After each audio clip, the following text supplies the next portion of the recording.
মশিউর রহমান লালবাগ জোনের ডিবির ডিসি ছিলেন। ঘটনার সময় উনি দায়িত্বে পালন করতেছিলেন। একজন প্রজাতন্ত্রের কর্মকর্তা হিসাবে রাষ্ট্রের যখন শান্তি শৃঙ্খলা বিঘ্নিত ঘটে এবং আইন শৃঙ্খলার অবনতি হয়, দেশ ও জাতির জানমালের নিরাপত্তা রক্ষা করা একজন পুলিশের দায়িত্ব এবং কর্তব্য, এবং ঊর্ধ্বতন কর্তৃপক্ষের নির্দেশে সে দায়িত্ব এবং কর্তব্য পালন করেছিলেন। বিজ্ঞ আদালতে আমরা সাবমিশনে বলেছি যে ঘটনার সাথে ওনাকে সম্পৃক্ত করা হয়েছে, এই ঘটনার সাথে উনি কোনো ওতপ্রোতভাবে প্রত্যক্ষ পরোক্ষভাবেও জড়িত নয়। রাষ্ট্রপক্ষ থেকে বলা হয়েছে যে উনি এই ঘটনার সাথে ইন্ধন দিয়েছেন, ঘটনার সাথে উনি উস্কানি দিয়েছেন এবং ঘটনার সাথে প্রত্যক্ষ পরোক্ষভাবে জড়িত। আমরা বিজ্ঞ আদালতে বলেছি আমি একজন সরকারি কর্মকর্তা এবং আমার দায়িত্ব সেটি আমি পালন করেছি এবং আমার কোনো সুযোগ নাই ইন্ধন দেওয়ার এবং প্রত্যক্ষ পরোক্ষ সহযোগিতা করার, এবং সেই হিসাবে এই ঘটনায় আমার কোনো সম্পৃক্ততা নেই। আমরা বিজ্ঞ আদালতে বলেছি যে আজকে পুলিশ প্রশাসন তাদের বিরুদ্ধে যেভাবে ঢালাওভাবে মামলা করা হচ্ছে, আসামি হচ্ছে, তাহলে পুলিশ প্রশাসনের যে ডিসিপ্লিন সেটা ভেঙে পড়বে এবং সাধারণ জনগণ আইনের যে সেবা এবং সেটা থেকে মানুষ বঞ্চিত হবে। আমরা বিজ্ঞ আদালতের সাবমিশনে সেটা বলেছি।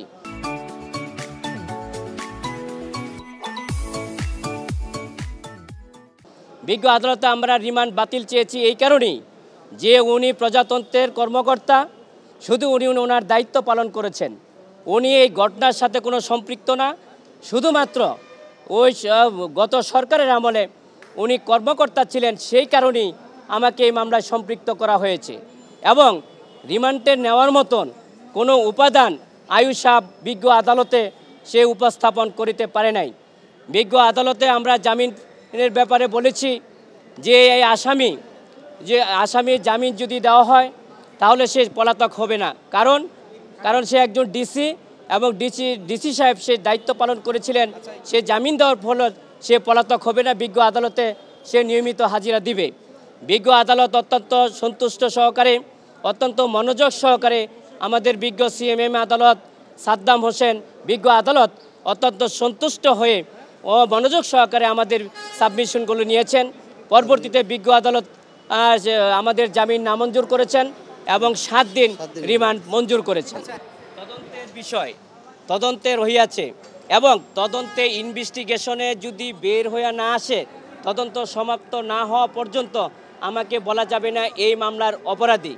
তদন্তে সমস্ত কিছু বের হয়ে আসলে তখন আপনি বলতে পারবেন এই মামলার সে অপরাধী কি অপরাধী না। তার পরবর্তীতে যদি বিজ্ঞ সিএমএম আদালত থেকে উনি সাজাপ্রাপ্ত হন এবং পরবর্তীতে যদি আমরা আপিল করি মহানগর দায়রা জজে, সেই আপিলও যদি মহানগর দায়রা জজ বহাল রাখেন, পরবর্তী আমরা উচ্চ আদালতে যদি আমরা হাইকোর্টে যাই, ওইটাও যদি হাইকোর্ট মাননীয় হাইকোর্টও বহাল রাখেন, আপিলের ডিভিশন যতক্ষণ পর্যন্ত আমাকে অপরাধী না বলবে ততক্ষণ পর্যন্ত কোনো আসামিকে অপরাধী বলা যাবে না।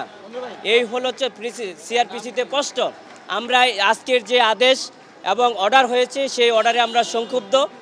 সেই আদেশে আমরা ন্যায় বিচার পাই নাই। আমরা উচ্চ আদালতে যাব। আমরা আশা করি যে উচ্চ আদালতে আমরা ন্যায় বিচার পাব।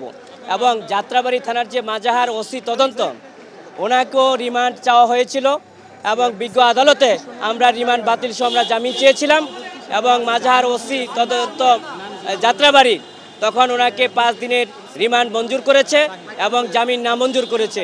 আমরা 2টি আদেশেই আমরা সংক্ষুব্ধ এবং আমরা ন্যায় বিচার পাই নাই। আমরা আশা করি আমরা উচ্চ আদালতে যাব এবং উচ্চ আদালতে আমরা যে সাবমিশনগুলো দিয়েছি উচ্চ আদালতে সেই সাবমিশনগুলো পেশ করব এবং উচ্চ আদালতে আমরা ন্যায় বিচার পাব। এতে করে আইন ও আদালতের প্রতি মানুষের আস্থা এবং বিশ্বাস পাবে এবং মানুষ ন্যায় বিচার প্রতিষ্ঠিত হবে।